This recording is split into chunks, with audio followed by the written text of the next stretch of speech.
دي بطلة حكايتنا مينج، ساحرة مجتهدة وشاطرة جدا، واللي تبقى تلميذة لساحرة من أفضل الساحرات في العالم، واللي بيكون اسمهم الساحرات الأبدية. وبنعرف إن مينج توفى والدها وهم صغيرين، وساعتها بتاخدها الساحرة العظيمة فيرست علشان تخليها تلميذتها وتربيها زي بنتها. ومع الوقت بتكبر مينج يا صديقي، وبنشوفها بتجهز الفطار وبتأكل كل الحيوانات بتاعتها اللي بتهتم بيهم، وبتروح بعد كده تقدم الشاي لمعلمتها، وبتبقى طايرة من الفرحة علشان النهارده عيد ميلادها ال 17. بس بتاخد الصدمة لما بتبدأ إن هي تنادى عليها معلمتها وبتقول لها إن هي خلاص قربت إن هي تموت بعد سنة، وده قدرها ولازم ترضى بيه. فبتتصدم مينج بس، ولكن بتكون فاكره ان هي بتهزر معاها او عامله لها مفاجاه يعني، بس ولكن للاسف ده بتطلع الحقيقه. فبتتعصب مينج وبتقول لها يا وليه انت، وفي حد يقول كده لحد في عيد ميلاده النهارده؟ وبتبقى مينج لحد دلوقتي لسه مش مصدقه وفاكره ان هي بتهزر. فبتحاول المعلمه انها تشرح لها الوضع، وبتستخدم تحويذه سحريه علشان توريها مستقبلها. وفعلا بتلاقي ان عندها مرض خبيث هيخليها اول لما توصل لسن 18 هيبدا عمرها ان هو يزيد بصوره رهيبه، يعني في اول 3 ايام هتكبر 10 سنين على طول، وعلى اخر الشهر كده هيبقى عندها يجي 100 سنه. وبكده ساعتها البنت المسكينه الغلبانه هتموت اكيد، هي مش هتخلل يعني. فبتتصدم مينج وقتها من اللي هي شافته، وبتسال المعلمه بتاعتها لو في حل للمرض بتاعها. فبترد عليها المعلمه وبتعرفها ان لحد دلوقتي محدش لقى علاج للمرض ده، بس برضه في طريقه وامل. بيرجع لمينج الامل في هذه اللحظه مره تانية، ووقتها المعلمه بتطلع زجاجه سحريه، واللي بيكون موجود فيها طاقه سحريه بتجمع المشاعر القويه، واللي بتحولها لكرات بلوريه، وبتعرفها ان هي لو نجحت في تجميع 1000 حبه فرح هتكون وقتها حبه الحياه، واللي اول لما تاخدها هتخليها ترجع للحياه مره تانية من جديد اول لما تموت على طول. البنت بتفرح جدا في هذه اللحظه، ولكن بتكون محبطه في نفس الوقت علشان فكره ان هي تجمع 1000 حبايه من الفرح ده حاجه مستحيله. فبيسيطر الحزن بعد كده على مينج بسبب حظها الفقري، وبتلبس هدومها وبتطلع من البيت على طول، وبتفضل تفكر في عمرها اللي فات، وان كل المجهود اللي هي عملته ده ما كانش له اي 60 لازمه ما دام هتموت دلوقتي. بس وفجاه واثناء ما كانت بتتمشى بتقابل طفله صغيره قاعده على ضفه النهر. فاول لما بتشوفها بتسالها يا ترى هو انت تلميذه الساحره العظيمه فيرست؟ فبتقول لها ايوه هو انا. وبتقعد معاها بعد كده وبتسالها يا ترى انت عاوزاني ليه، وازاي جيت اصلا لاخر المدينه لوحدك؟ فبتعرفها البنت ان هي جت لحد هنا علشان عندها طلب صغير بس مهم جدا من الساحره العظيمه، وهو انها عايزه الساحره تطلع ورد كتير علشان تساعد بيه والدتها اللي نايمه بقالها فتره كبيره. فمينج بتستغرب وقتها من كلامها، بتسالها يا ترى فين والدتك دي وايه اللي حصل ليها؟ فبتبدا البنت ان هي تشرح لها ان امها كانت في المستشفى، ولما طلعت نامت وما صحيتش لحد دلوقتي. فبتفهم مينج وقتها على طول ان والدتها كانت مريضه وللاسف هي ماتت. مينج في اللحظه دي بتفتكر نفسها وهي صغيره لما اهلها ماتوا، والساحره العظيمه اخدتها واعتنت بها واعتبرتها زي بنتها. وبتقرر مينج بالفعل ان هي هتساعدها بنفسها، وفرحتها وقتها ومشيوا مع بعض. بيكونوا رايحين للمنزل علشان يشوفوا ايه نوع الورد المفضل لوالدتها، ولكن هما في الطريق بتلاحظ البنت ان مينج مشهوره جدا في البلد، وكل بيكون بيحبها. فبتسالها في هذه اللحظه يا ترى انت مشهوره كده ازاي؟ فبترد عليها وبتقول لها ان هي تلميذه لساحره من افضل الساحرات في البلاد، علشان كده ده الطبيعي يعني. بتوصل مينج بعد كده مع البنت انا لمنزلها، واول لما بتوصل هناك بتتفاجئ ان والدها هيكون العم هنيدي، وهو يعتبر زبون دائب ومميز في محل الساحره للازهار. فبيرحب بها العم في هذه اللحظه وبيحكي لها حكايه بنته انا وزوجته اللي ماتت من اسبوع تقريبا، وبيبداوا ان هم يدوروا مع بعض على الازهار اللي هي بتحبها الزوجه، بس من غير اي فائده. فبتيجي في دماغ العم هنيدي فكره وقتها ان هو يدور في البوم الصور بتاعها، وفعلا بتفهم مينج بعد كده لما بتشوف الصور بتاعت الرحلات الكتيره اللي هي لفت بيها العالم كله. وبتفهم من الصور دي بعد كده ان هي بالفعل بتحب شجره الجريز اللي موجوده في الشرق. فبتسال بعد كده البنت انا عن مكان القبر بتاع والدتها، وبيروحوا هناك بالفعل هما الاثنين. بتتكلم البنت مع مينج في هذه اللحظه وبتعرفها ان هي عارفه كويس قوي ان والدتها مش هترجع للحياه مره تانية، وان هي شايفه والدها حزين اصلا من ساعتها، بس هو مش عايز يقول لها حاجه علشان ما يحرقش دمها او يضايقها. وعلشان كده هي قررت تعمل كل اللي هي بتعمله علشان تخلي امها مرتاحه في المكان بتاعها، وكمان في نفس الوقت تطلع ابوها من الحزن لما يعرف ان امها ارتاحت. بنلاقي العم هنيدي بعد كده جاي جري علشان يشوف الازهار ويعرف انهي زهره بتحبها زوجته. فبتستخدم ساعتها مينج سحرها وبتحول الحديقه كلها لازهار الكريز، وبيبقى المشهد رائع وجميل بالفعل. وبكده تكون حققت مينج امنيه البنت انا. وبتفهم العم هنيدي بعد كده موقف انا من كل اللي بيحصل ده، وبعدها بترتاح انا على طول من كل اللي هي كانت فيه. بتبدا ان هي تحكي وبتطلع كل اللي جواها بالفعل، وبتعيط من كتر الفرحه. فبيبكي العم هو كمان وبيعتذر لها عن سوء تصرفه وعدم اهتمامه بقى الايام اللي فاتت ديت. بس في نفس اللحظه دي يا صديقي بتحصل حاجه غير متوقعه تماما، وبتقدر مينج ان هي تجمع حبتين من الفرح. بترجع للمنزل بعد كده وبتكون فرحانه وعندها امل ان هي هتعيش لسه، وكمان بتوعد معلمتها ان هي مش هتستسلم ابدا وتجمع ال1000 حبه بكل سهوله. بيمر اسبوع بعد كده يا صديقي على اليوم ده، وبنشوف مينج وهي قاعده مع البومه والسنجاب بتوعها، وبتسالها المفروض تجمع كام حبايه دلوقتي علشان تقدر تجمع 1000 حبايه في سنه. بيردوا عليها بالفعل وبيعرفوها ان هي لازم تجمع كل يوم 3 حبات على الاقل يعني، فبتتصدم مينج لانها جمعت حبايتين بس في اليوم الاول. وفي نفس الوقت وهي عماله بتفكر بتدخل على صاحبتها فيني واللي بتسالها مالك عامله دوشه كده ليه، فبتبدا مينج ان هي تحكي لها عن مرضها وان هي هتموت للاسف بعد سنه لو ما جمعتش 1000 حبه. فبتطمنها فين ان هي اكيد هتلاقي حل وهتجمع ال1000 حبه، وبتقول لها علشان خاطر ما تزعليش. مينج بتتكلم وبتقول لها فكك من الموضوع ده وقول لي انت دلوقتي جايه ليه هنا النهارده، يا ترى في حاجه ولا لا؟ فبتعرفها فين ان هي جايه لحد هنا النهارده علشان تطلب من السيده فيرست طلب. فبالفعل بتاخدها مينج لمعلمتها وبتعرفها ان هي جايه لحد هنا علشان تطلب منها ان هي تصلح الساعه بتاعتها لانها غاليه جدا. وبتعرفها فين ان هي ودتها لصانع الساعات بس ما عرفش للاسف ان هو يصلحها ابدا برضه. بتاخد منها المعلمه الساعه دلوقتي وبتبص عليها وبتقول لها ان الجزيئات السحريه في الساعه ضعيفه جدا وعلشان كده مش هتشتغل. فيني بتزعل وقتها بتبدا ان هي تبكي خلاص، بس بتقول لها المعلمه ان لسه في حل علشان يقدروا ان هم يصلحوها. وبتطلب من مينج بعد كده ان هي تاخد فيني لمحل زبيتو، وبنعرف ان العم زبيتو ده صانع ساعات قد الدنيا وماهر جدا وكمان بيقدر ان هو يستخدم السحر بتاعه كويس. بيروحوا له بالفعل وبيمسك الساعه بتاعتها وبيبدا ان هو يفحصها وبيقول لها على فكره في حل ان احنا نصلحها بس لازم افحصها بدقه اكتر، ولكن للاسف مفيش اي حد موجود معاه في المحل علشان يقف مكانه لحد ما يصلح الساعه. فبترد عليه مينج وبتقول له ان هي عندها الحل وهي هتقف مكانه هي وفينج لحد ما يصلح الساعه ويرجع لهم تاني. واثناء ما كانوا قاعدين في المتجر بيتكلموا على اللعنه بتاعت مينج وان هي خلاص هتموت قريب، فبتبدا تعيط البنت فيني علشان خاطر هي بتحبها جدا وهي هتموت للاسف لو ما لقوش حل في اسرع وقت ممكن. وبتفتكر مينج في هذه اللحظه تعرفهم وهم صغيرين وبتبقى سعيده ان هم اصدقاء بالفعل. وبعد كده بيطلع العم وبيبقى للاسف مش عارف ان هو يصلحها لان الساعه جابت اخرها خلاص. فبتزعل فيني في هذه اللحظه لان الساعه دي بتاعت جدها المتوفي، فبتحاول مينج ان هي تفرحها وبتقول لها ان هي عندها حل. بتاخدها بعد كده وبتستخدم عليها تعويذه سحريه علشان تقدر ان هي ترجع لها الطاقه السحريه مره تانية، وده اقل حاجه تقدر ان هي تعملها لها، وبتشكرها على الوقت اللي هم قضوه سوا بالفعل مع بعض. فبتفرح فيني في هذه اللحظه وبتبدا ان هي تبكي من كتر الفرحه، وبكده بتجمع مينج 3 الحبات اللي هي عايزاهم. بتودع بعد كده فينو اثناء ما كانت في طريقها للمنزل بتقابل الجده واللي بتبقى شايله طلبات البيت التقيله. بتقرر مينج ان هي تساعدها، وبعد ما بتساعدها بتشكرها الجده بالفعل على المساعده. بس ولكن اثناء ما كانت بتودع الجده بتلاحظ وجود طاقه سوداء مشؤومه على بيت الجده. فبتفتكر وقتها وهي صغيره لما شافت الطاقه ده على راجل عجوز وشرحت لها المعلمه وقتها ان هي هاله الموت. بترجع مينج للبيت وبتفضل انها تفكر في الجده برضه، وبتسال المعلمه بتاعتها وهم على الاكل لو في طريقه تقدر تزيل بيها الهاله السوداء دي وتحمي الناس من الموت. فبترد عليها المعلمه بتضحك وبتقول لها مفيش اي حاجه تقدر انها تنقذ الواحد من الموت لان كلنا مصيرنا الموت في النهايه. وبتعرفها ان كل واحد له قدر ولازم ان هو يلتزم بيه. فبتتخانق مينج وقتها معاها وبتقول لها اشمعنى انا قدري اللي عايزاني اقف ضده. فبتحاول ان هي تفهمها المعلمه ان مش كل الحالات زي بعضها بس من غير اي فائده. وبتزعق مينج وبتتضايق جدا وقتها بتمشي تروح للسيده الجده، وبتقضي مينج معاها كام يوم علشان هي فاهم جدتها بالظبط واكيد هتوحشها، وبتبقى مستمتعه جدا بالوقت معاها. الجده بعد كده بتقرر ان هي تاخدها عند الشجره المفضله بتاعتها علشان توريها لها، ومينج بتكتشف ان الشجره دي هتموت قريب هي كمان. فبتقرر وقتها ان هي تفرح الجده العجوزه وتنقذ الشجره بتاعتها على الاقل. وبتقرر كمان تعمل لهم فجأة اكبر واكبر وبتجيب لها ابنها والعائله بتاعتها علشان يقضوا معاها اخر ايام حياتها. وطبعا محدش يعرف ده غير مينج يا صديقي. فبتبقى الجده سعيده جدا وقتها علشان شافت ابنها وزوجته وحفيدتها. الجده بتكون سعيده جدا ولكن للاسف بتيجي ساعتها وبتموت وهي قاعده جنب مينج.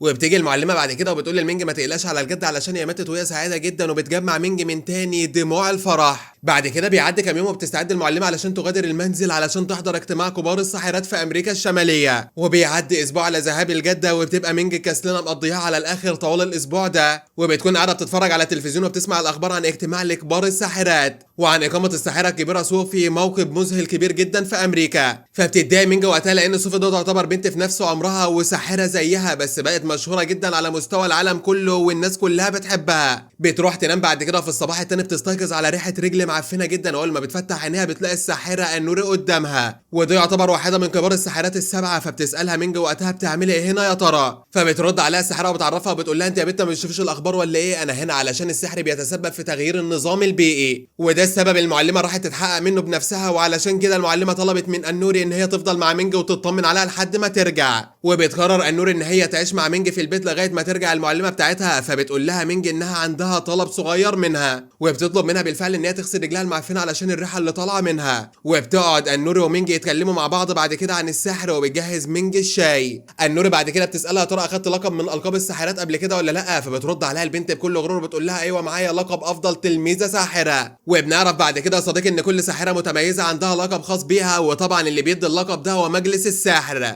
واللي بيبقى عندهم عندهم اللقب ده بيدل على ان السحر بتاعهم من الدرجه الاولى. وبتفهم النور وقتها ان البنت مينج لسه تلميذه وقتها. بتسالها بعد كده عن الاعشاب الشاي اللي هي زرعتها، وبتسالها لو عندها منها تاني. فبتقترح مينج وقتها ان هي تاخدها لحديقه الاعشاب الخاصه بتاعتها وهناك تاخد اللي هي عايزاه. وبنعرف بعد كده يا صديقي ان المعلمه ادت لمينج حديقه في قلب الغابه وخلتها المسؤوله عنها، وده يعتبر اول عمل اخدته مينج من المعلمه. وبتطلع النور بالفعل مع مينج للحديقه وبتلاقي ان هي مهتميه بها كويس قوي. بيفضلوا هما الاثنين مستمتعين بمنظر الاعشاب، وبتتكلم النور مع مينج عن اهميه الطبيعه وان الاضرار اللي بتسببها البشر للطبيعه. بيقضوا وقت ممتع هما الاثنين مع بعض طوال اليوم، وبالليل بتحكي مينج النوري عن مرضها وعن حالتها وكل المعاناه اللي هي مرت بها علشان بس تقدر تجمع الاربع حبات اللي هي جمعتهم. فبتتعاطف النوري معاها وبتسالها عن امنيتها اللي هي نفسها تحققها لو شافت شهاب بيسقط دلوقتي. فبتقول لها بكل جشع انا عايزه فلوس، والله ده حلم الناس كلها مش حلمك انت بس يا بنتي. بتستخدم النوري في هذه اللحظه سحرها وبتغير مجرى الشهب وبتملى السما كلها بيها. فبتندهش مينج وقتها وبتكون سعيده جدا بالمنظر اللي هي بتشوفه. وتاني يوم بتستيقظ مينج يا صديقي بتلاقي المعلمه بتاعتها رجعت تاني، فبترحب بها هي والنوري. وبتطلب بعد كده النوري من المعلمه شويه وقت علشان تتكلم معاها في موضوع مهم جدا. وبتطلب منها بعد كده ان هي تخلي مينج مساعدتها المستقبليه وبتلزق فيها. بترد عليها المعلمه وبتعرفها ان مينج لسه تلميذه ومش هينفع دلوقتي ابدا، بس لما تخلص الدراسه بتاعتها مفيش مشاكل يعني. وبتفضل بعد كده تتخانق مينج مع النور وبتضحك عليهم المعلمه وبتقول لها اللي يشوفكم دلوقتي يقول ان انتوا اختين بس. ولكن بعد كده بتتعب المعلمه للاسف من الارهاق اللي هي فيه من كتر السفر، وللاسف بتكون لازم ان هي ترتاح لمده من الوقت، وبتكون قلقانه جدا لانها لازم تفتح البوابه السحريه كمان اسبوع علشان ده يعتبر الميعاد بتاع المهرجان العالمي الكبير. فبتقرر المعلمه ان هي تجيب ساحره تانية بديله ليها للحدث ده. وتاني يوم بتصحى مينج فبتتصدم لما بتلاقي الساحره صوفي قاعده عندهم في البيت، وبتعرف كمان ان هي الساحره البديله وبتطلب الجده من مينج ان هي تساعد صوفي في مهمتها. بتتعرف مينج وصوفي على بعض بعد كده وبتطلب صوفي من مينج ان هي تاخدها للمكان اللي هيفتحوا فيه البوابه. فبيطلعوا هما الاثنين بالفعل للمدينه وبيتجولوا في المكان كله، وبتستخدم مينج سحرها في هذه الاثناء علشان تقدر انها تتنكر وتغير من شكلها علشان تقدر تتحرك في البلد براحتها. مينج بعد كده بتتكلم مع صوفي وتحاول ان هي تضحك معاها، ولكن صوفي بتكون قافله وشها ومش عايزه تديها وش ابدا. بتلاحظ برضه صوفي في هذه الاثناء ان مينج مشهوره جدا في البلد، بس للاسف الكل بيندهها بالتلميذه الساحره العظيمه، محدش للاسف بيندهها باسمها خالص. فبتسالها صوفي لو لها لقب تاني، فبترد عليها مينج وبتقول لها لا ماليش اي القاب تانيه. فبتعرفها البنت هي عرفت دلوقتي ليه الناس بينادوها باسم التلميذه الساحره، وده طبعا لانهم لسه بيقدروا وجودها. وبعد كده بتقعد مينج مع صوفي في المقهى وبيستمتعوا بجو المدينه الجميل، وبيبداوا ان هم يتكلموا عن السحر. وبتسال صوفي مينج عن السبب اللي خلاها ساحره، فبترد عليها وبتقول لها ان الهدف هو جمع الثروه من المال. بتتكلم البنت وبتعرفها ان الحلم ده ليه طرق كتيره افضل من انها تستخدم السحر بتاعها، وبتعرفها بعد كده ان هدفها من استخدام السحر ده وانها تخلي السحر يختفي تماما من العالم، لان السحر هو سبب في كل حاجه هي بتحبها بتختفي. بتتصدم مينج بعد كده من كلامها وبيرجعوا هما الاثنين البيت، وفي المساء بتفتكر مينج كلام صوفي وانها عايزه تنهي السحر من العالم كله، وبتبقى تتجن حرفيا من التفكير وبتنزل تعمل لنفسها الشاي علشان تهدى شويه. اول لما بتنزل بتقابل المعلمه في الاسفل، فبتسالها لو بقت احسن دلوقتي ولا لا. فبترد عليها المعلمه وبتقول لها هي فعلا بقت افضل بكتير، وده سبب الاعشاب اللي هي عملتها لها. وبتسال مينج بعد كده عن مكان صوفي، فبتعرفها مينج ان هي نايمه فوق. بتقعد المعلمه بعد كده تتكلم مع مينج عن صوفي وقد ايه المعاناه اللي هي عانت بيها بسبب عبقريتها في السحر. فبتفهم على طول مينج السبب اللي خلى صوفي تكره السحر لحد دلوقتي. وفي الصباح التالي بتيجي فيني علشان تقابل صاحبتها مينج وتطمن عليها، بس بتتصدم وقتها اول لما بتلاقي السحاره العظيمه صوفي موجوده عندهم في البيت. وبيعدي الوقت يا صديقي وبتفضل مينج مع صوفي في كل مكان، وبتتعلم اكيد منها كتير في استخدام السحر وبتحاول تطور من نفسها مع الوقت،